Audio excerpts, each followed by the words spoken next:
the combined rites practices by the cult of the Hirpi Sarani she-wolves, Gothic she-wolves, and the symbols of the allied cities. She-wolves. Remember, Ardra in Vedic society is associated with a female dog. Female dog. And Hirpi was the Sabine word for wolf. Hirpi is one of the places where the Greeks got the word Hermes from. Hermes, that the Romans took over as Mercury. This was where Hermes comes from. Wolf is Hermes. And the Sabines come from the Proto-Indo-European word Sabeno, Sab, or Schwab. These people became the Schwabens of Germany, and also the Schwabs of Switzerland. And Sabines were also the Eans of Sab. It's the Eans of Sab. So this and the let me find that word. The Sabines, a glimpse into an ancient Italic tribe. Revelry. The Sabines, who lived in central Italy during the Archaic period, were an ancient Italic people. The Sabines migrated directly from the ancient Umbrians and were part of the same ethnic group as the Samnites and Sabellians, which is evident from the common ethnonym of Saphinis, in ancient Greek Saphanis, and the toponyms Saphanim and Saphina, which gave rise to the term Sanio and Sabina. The name Sabines has been attributed to trace back by Pliny to the Indo-European root Schwabeno. This is where Schwaben comes from, one of the places Schwaben comes from, before it became Germania, and gave rise to the Germanic term Sibja, blood kinship, and the ancient Indian term Sab, assembly, congregation, society. And Saphenis, ancient Greek Saphenis, this is where in Ardra, where the beginning of where Sirius is, here we get safe. This is where the Saf comes from, the Saphinis. And Schwaben comes from blood kinship or assembly, congregation, and society. That's what Schwab means. Schwaben, safe. Put our things for safekeeping in a safe, in a blood kinship, in a assembly, a congregation. Because there is no personal items in reality. It's just temporary. But assembly and blood kinship, that's more forever. That's what they understand.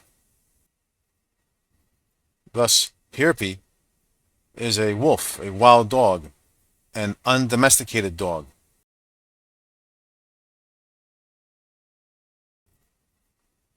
We have several dogs in the sky.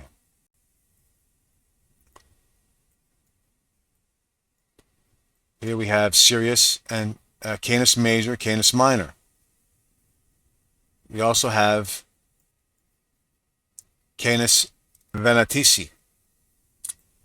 These two are lonely dogs, separated by fantasy. These two are the lonely dogs. These two are both untamed. Thanks to Slick Dissident for pointing this out. These two are tame. These two are domesticated dogs that Bootis, this character, uses to hunt the great bear. These two are the canine of Bootis, whereas these two are the canines of the twins. One is a minor twin, one is a major twin. One is a runt, one is strong. One is the outcast, one belongs in the wild, one belongs by your side. Canis Major is the dog.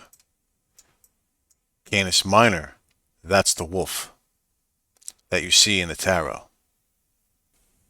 One is the bad dog, one is the good dog. One is the bad, one is the good. I'm not sure which one is good or bad here, but just that one is good and bad or bad and good. But here, definitely, this one's the bad one, this one's the good one. In the story's eyes. Procyan's the little prince, the little inheritor, the little Esau who's cast out by the big dog. Yes, this story is right here.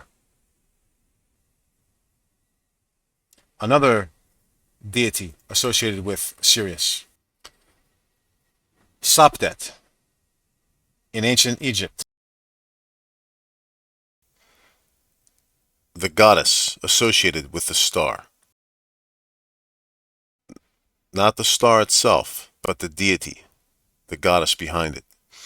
Just as the Vedic does the same with nakshatras. They assign it with the deity so that real estate cannot own the star, cannot own the realm. A goddess, a personification, must have ownership, and that's who Sopdet is. A woman with a star or a pointed triangle atop her head. This is what distincts her from the other deities. Not all depictions of her have the pointed triangle, but her hieroglyph has it. Hieroglyphs are an artistic form of writing. They're not always consistent. Sopdet was the deification of Sothis, a star considered by almost all Egyptologists to be Sirius. The name Sopdet means she who is sharp in Egyptian. So Sopdet was actually the goddess, and Sothis was the name of the star. Sothis. Sopdet is the consort of Sa, the constellation of Orion. Sa, back then, that was the vizier, the wizard, as Lavette has shown us in her older videos. And the god Sopdu was said to be their child, Sopdu. And Sa is linked with Osiris, Sopdet with Isis, and Sopdu with Horus. But in some way, she is depicted with a pointed triangle. 18 degrees. An 18-degree pointed triangle.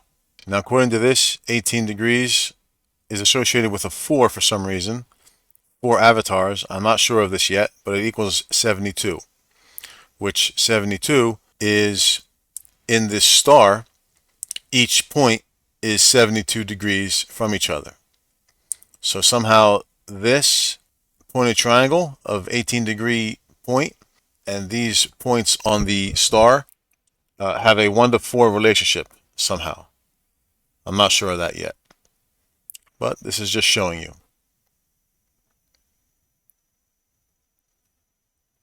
In any case, the triangle. Okay, triangle or star. Triangle is right here. This is her hieroglyph.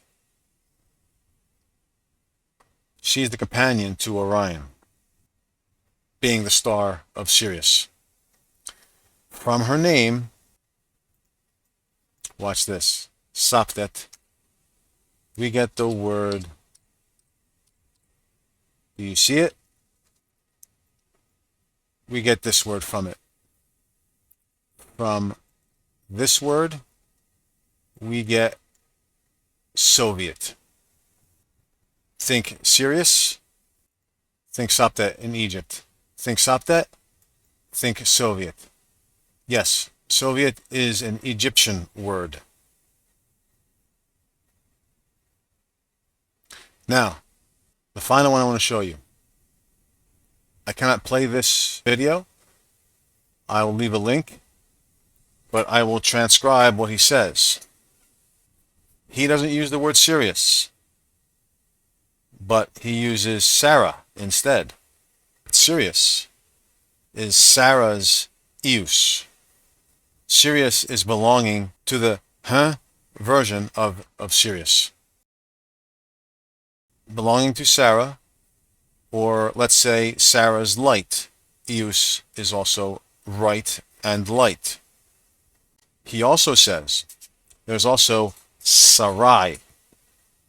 Sarai. I'm going to put into context what he said in that video. Sirius, Sarah's Eus, Sarah's light. Sarah was the first Jewish mother. There is Sarah, then there's Sarai, is the princess. Is not the mother, she's the princess. So it becomes belonging to the princess. This is the princess's light, whereas this one is Sarah's light, the mother's light. In Jewish lore, Sarai will not give birth. The princess will not give birth. Only Sarah will give birth. The Yud at the end of Sarai turned into the Het, the H. The Yud represents smallness. Sarai, smallness. God removed the Yud and gave her the Het, which is the H, with the 3 lines of length, width, and depth. The Hebrew Het, the 8th letter of the Hebrew alphabet. He removed the Yud, which is the 10th letter, the small Yud. He removed the Yud from the princess and gave her the Het, the H, with the 3 lines of length, width, and height. The Yud was the last letter of the feminine daughter, Princess Sarai. The Yud, the I. He took away the I and put in the H, so we understand in English.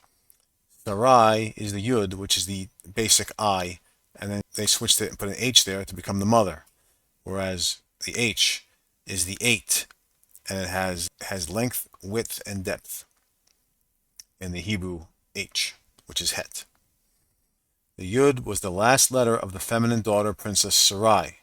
The Yud, the I, is the last letter on the I, and was moved to the first letter of the masculine name of the Son we worship today as Yeshua, Jesus. The I is the last letter of the feminine, Princess Sarai, and was moved to the first letter of the male name of the Yeshua. He said Yeshua. We know Yeshua as Jesus. So something small was brought to the word we venerate. And the Yeshua is what gives Israel strength, not power or reason, just strength. Something small gives Israel strength. Sirius is the strength to endure. Sirius could be the light of Sarai. Sirius is the light of Sarah, or it could be the light of Sarai, as it can be the light of the young feminine that does not give birth, because we're just guessing here. I'm just following language.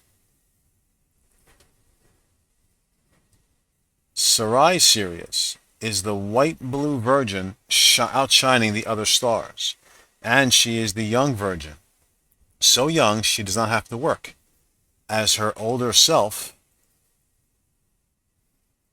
If this is Sarai, in the progression of life, her older self is Virgo, the servant. This one doesn't have to work. It just plays.